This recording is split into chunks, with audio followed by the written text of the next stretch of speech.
Hi, and welcome to another episode of the Change Champions podcast. This is another behind the scenes episode. If you haven't met us before, I'm Riley. This is Ped. I built a six-figure business from scratch, 0 to 100,000 in 12 months. And Ped, my God, Ped has done a lot of things, but some of them include designing programs and workshops, the L&D stuff for Netflix, Red Bull, what's the other, Yeah, Amazon. Google, Is Amazon, yeah, the Yeah. whole thing of big brands that you've heard of, and some organizations that you probably haven't, but are also equally awesome. All that to say, we've combined for 30 plus years in the coaching consulting space, have built multiple coaching and consulting and facilitation businesses. And we want to share a little bit of what we're doing now on our business, working on our business today. And specifically, we're gonna talk about sales today. Mhm. But so if you're interested in selling your services, this should be valuable and useful for you. That said, the context actually.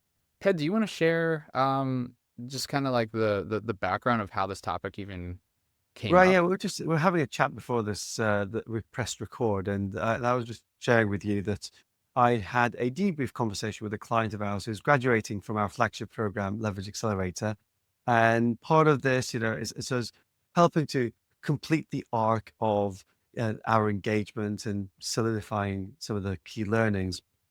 And one thing that our client said was that she really appreciated our consultative sales process.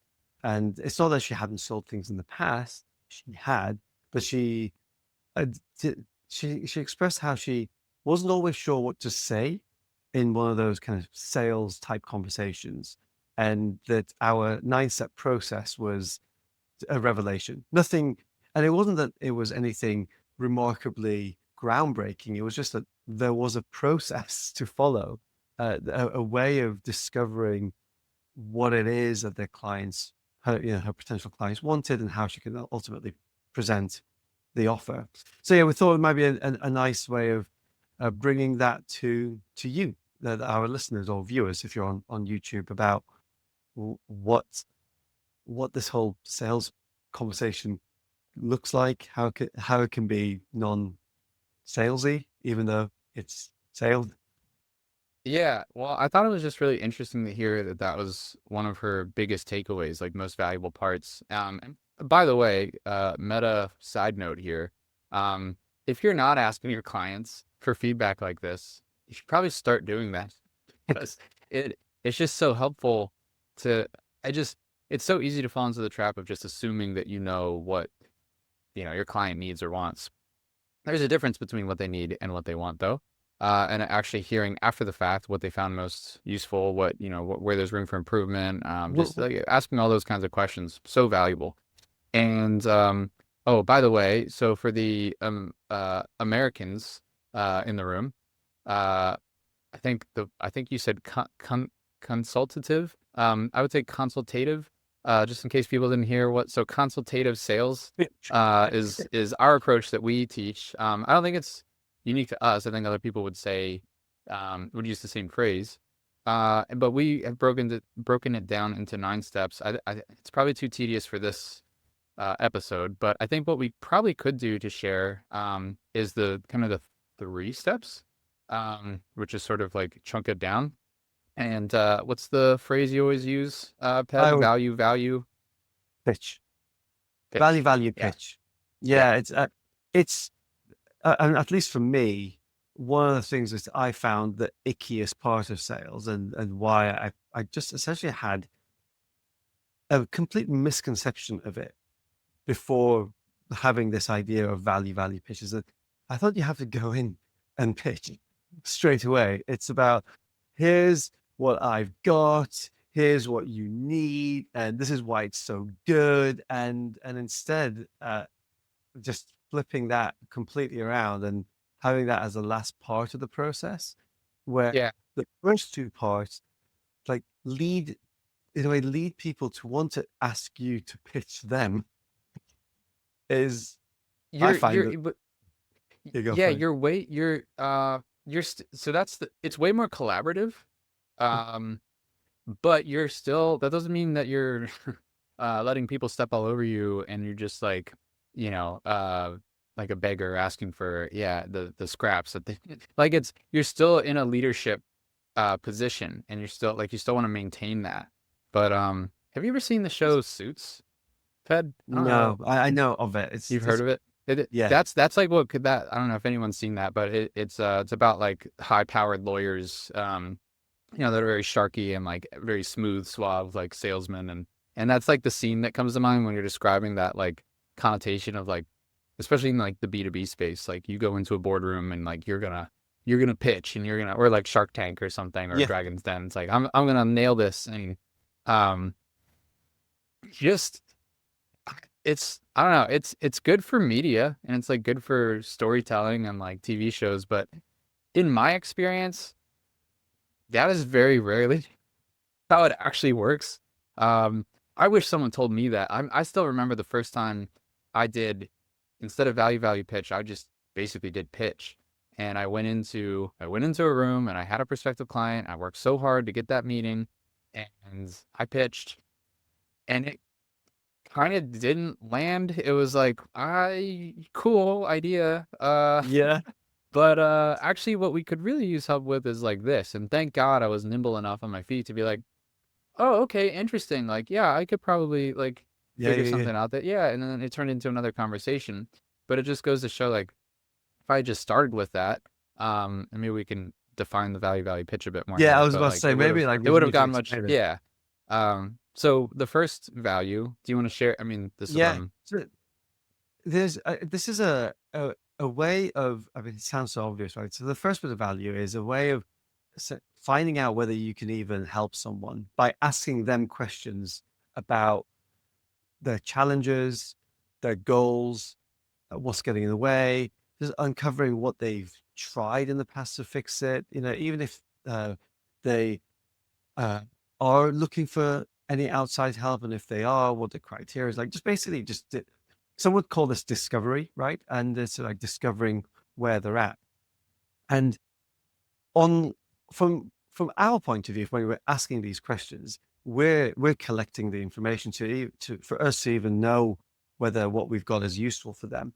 But the value part of it from the person who's answering the questions is that they're getting airtime to articulate things that they may not have articulated before, or it's just been they'll be ruminating in their heads, and it can feel quite cathartic almost just to go, yeah, this is where I'm at, and there's value in giving people the space yeah, to listening. just Like, yeah, yeah, right, and then also then to feel heard and understood.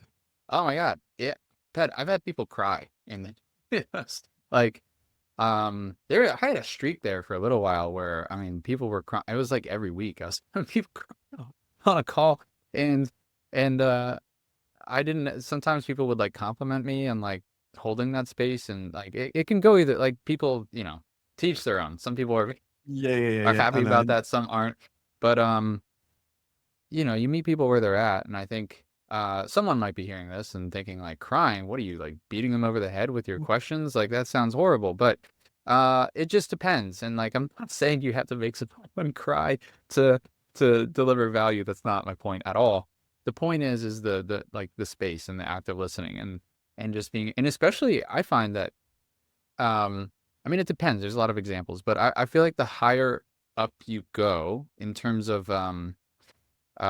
niche or avatar. So like, if you're working with I don't know, like a middle manager compared to a high powered executive, I find that the higher up that ladder you go, I'll just say, um the more experienced or the more expertise someone has, it seems like the more valuable that and the next part becomes, because you're giving them that space, that thinking space, it becomes quite strategic, and that is like hard to come by, um, when you're like crunched for time, or you're Yeah. being pulled in a million directions, and uh, it seems to move the needle. It's even more powerful. It's a more powerful discussion and conversation when you have more, leverage, resources, skills, et cetera, to deploy against whatever that strategy or what comes out of that thinking. Well, as a bit of a bridge then to talk about the next value, one thing that you have been alluding to in terms of how useful this becomes for people, and also why people might cry, is part of asking these discovery questions is going into the personal.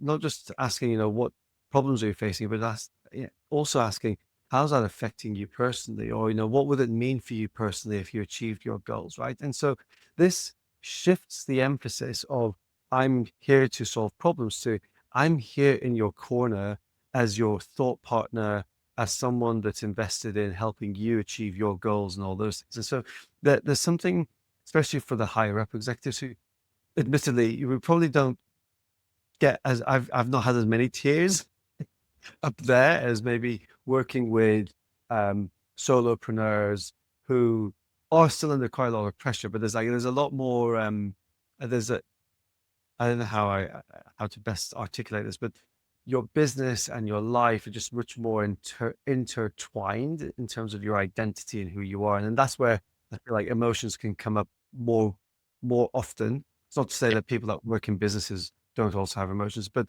the point I'm making here is in giving space for personal ambitions and feelings to come out in that first bit of discovery value, it actually sets the scene for the trust to be built for sales to happen much later on as well.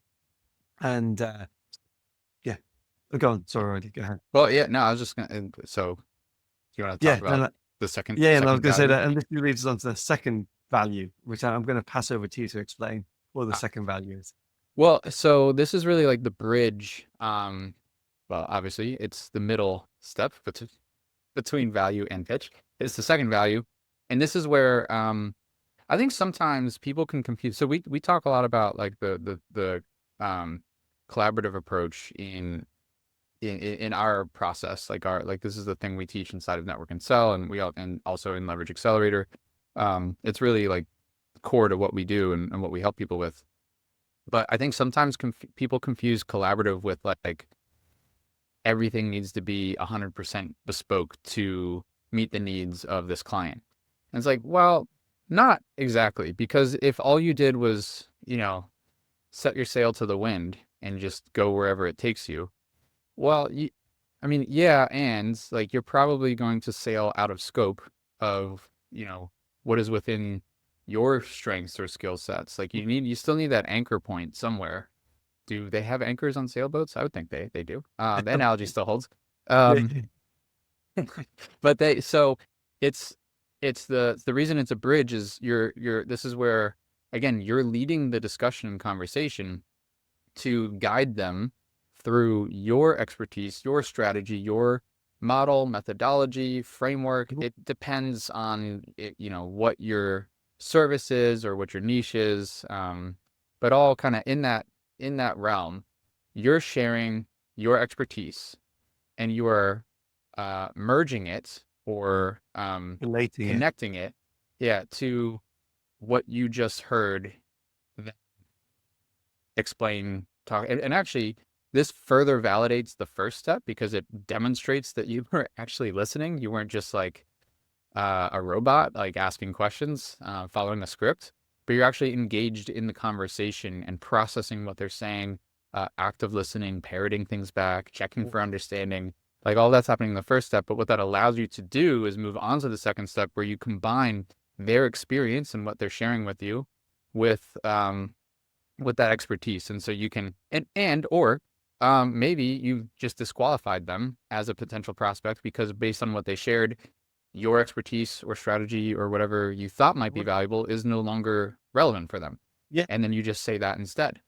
So it saves both of you time and maybe you can point them in the right direction or refer them to someone else. And so this is why you're keeping the focus on them and it's value up front twice because you're also saving both of you from spending time on something that's not valuable. But the first step, value, second step, sharing your expertise. And that, believe it or not, like in like the way because we've just covered steps like 1 through 7 essentially in our 9-step process. So we break it way down into details, like for people who are trying to put this together from scratch. But it's it's very rare for people to not ask what working together might look Yeah, like at this point. Like, so the pitch is I don't even want to use the word pitch. It's just what people like relate yeah, to, or refer like to. they understand that. Yeah. Right, we call it working together, discussing working together, right? Because that's different to sharing expertise, right? Because the sharing expertise is, here's a strategy, here's a methodology that if you were to be a client is how we would like adapt it for you. And to be fair, this is, it's useful in and of itself, right? That's like, Yeah. here is the roadmap, here is a framework, here's a whatever it is that you've got, right? And the the piece here then go, it then follows so naturally to for someone to go, right. So if you if we're going to work together, how would you help me do this? And so that's the natural segue. And we don't, Yeah. I How mean, do you part of, implement this? yeah, how do you implement this? And oftentimes we don't, you don't even have to ask in a call, do you want me to talk about how to work with each other? You could simply ask, oh, that's, that's the roadmap or that's the framework. Like, where do you want to take this conversation? Yeah, and most people just are curious by nature. So it's cool how natural it is, and obviously you need to complete all of the steps up to this point to get to get to that point. But um, it's I think it's cool because it's like, imagine, I don't know if this will make sense, but imagine if you're like, a lot of times people might be scared to get on a call because they don't want to be like forced into something, and I think what's more uh prevalent is that I think people are actually just scared to make a decision. I think that's usually more the case than like actually being, because no one's gonna force you into. I mean, I'm sure we've all met that, like the the salesy slime, the like weird, I don't know, sales It's, rep or whatever, who is following the script and is just like, hey, just you need to do this or else, or I don't know. Um, but I think if there's a fine line between that and like someone helping you actually make a decision that's best for mhm. you. And I think making decisions is hard and scary for a lot of people. Especially the higher stake the decision. Yeah. So I think the reality is like, what's cool about this process is you kind of can like circumnavigate that, because imagine if you were watching like a YouTube video, right, to get information on a specific topic. Well, this process is like, you can get that information, but before you get that information, you'll have had someone listen to you and filter through your thinking and thoughts to then personally tailor that information to you and your circumstances, your situation, your goals, your challenges, etc. And then what the pitch or the working together, or that what that really comes down to is like helping to think through the decision making process. And that's really more what it's about at that point. So it's not like you're, beating someone over the head with the, here's my program and why it's going to work for you. It's more about like, well, no, it's not just you need to swallow this pill and take it. It's more about like, what steps do you need to take to put yourself in the best position to succeed? And if that person is qualified, it's highly likely that, and you've done a good job for steps 1 through 8 at this point, Mhm. that your solution is going to help move them in the right direction. And then it's just a matter of like logistics, like timing, pricing, like stuff like that. Um, that's been my experience with it, and like how it all flows together. And why it might still feel scary for people. Um, but again, I think the more, I don't even want to say higher up, but it's just like when I talk to someone who's starting a business for the first time versus someone who's been in Right. business for 10 years, the thinking just, it changes over time because you make so many more decisions. I still remember starting my first business ped. Like, one of the hardest parts for me was the fact that I couldn't just wake up in the morning, clock in, clock out. I had to, which was what jobs I had before then. It was like, I had to decide what I had to do first and then how to do it.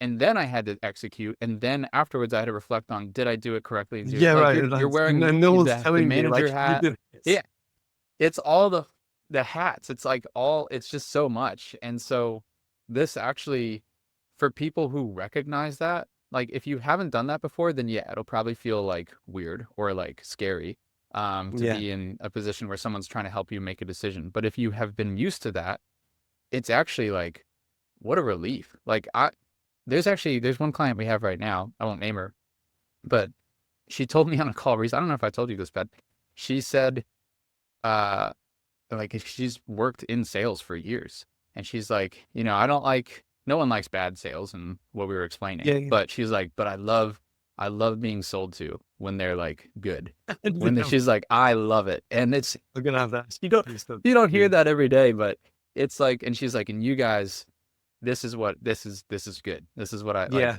Well, She and was that's the thing complimenting is, the it's also process. about being transparent about what a call is, right? So when Yeah, you're at the point where you're on a consultative sales conversation, whatever you call that, right? So we call ours the clarity roadmap session, or yeah, other people might call it a discovery session. In teeing this up, it's about being really honest. It's like, the you know, would you be open to having a conversation where ask you a few more questions about where you are, where you want to be, what's getting in the way.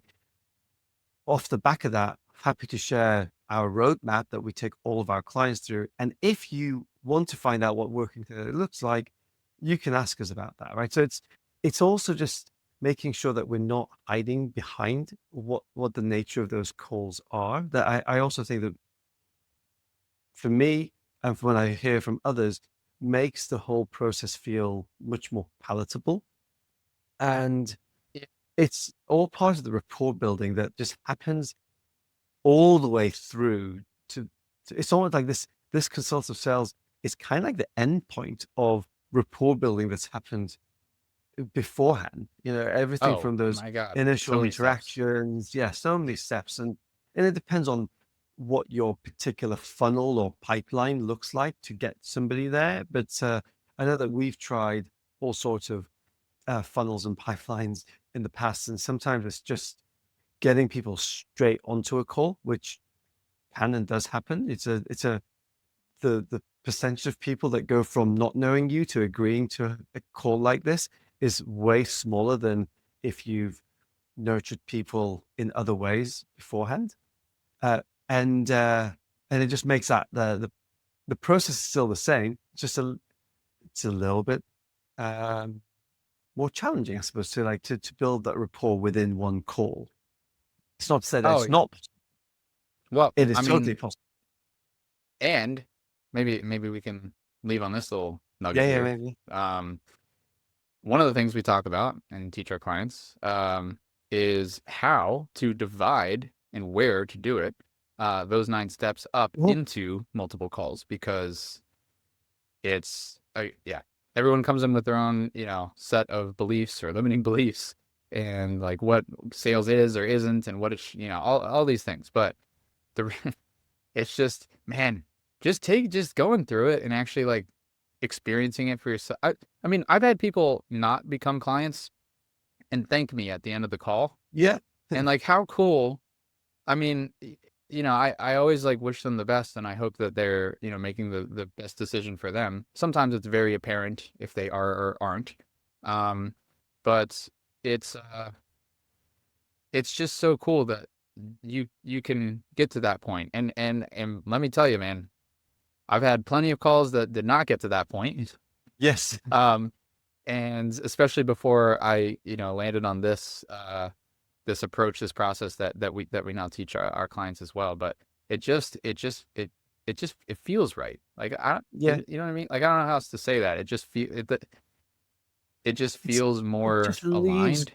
goodwill in the Yeah, the will just bank. in the marketplace. Yeah, wherever Yeah. that is. 'Cause I've experienced the same thing. I don't think I've ever come off one of these calls using this process where whether somebody has become a client or not, I've just felt like I've misrepresented who I am, my values, and how I want to show up in the world. And I don't think anyone's left a call thinking, "Oh my God, that guy was like really trying to ram this down my throat when I didn't really want it, which is something that we would want for you. If you're having conversations where you don't know how to lead people towards having these conversations, where it is about exchanging contracts and working together and all that stuff, you can get all this if you want in our network and sell community. There's the link somewhere around this video.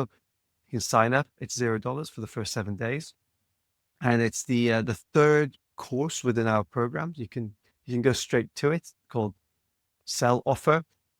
It does exactly what it says on the tin, but that's where we break down the 9 steps and the mindset around sales, which we haven't even discussed here, but sales as an active service. Just to leave you with that as a bit of a carrot for you to go and have a gnaw on inside the community if you want to. I'm Yeah, going to it's leave the metaphors aside it, now. it's a good group of people, and obviously the leverage accelerator. Sometimes people wonder what that is. That's our more high touch accelerator program, where we take the principles and kind of build on top of them and go deeper and further with more accountability and coaching and feedback and all the rest.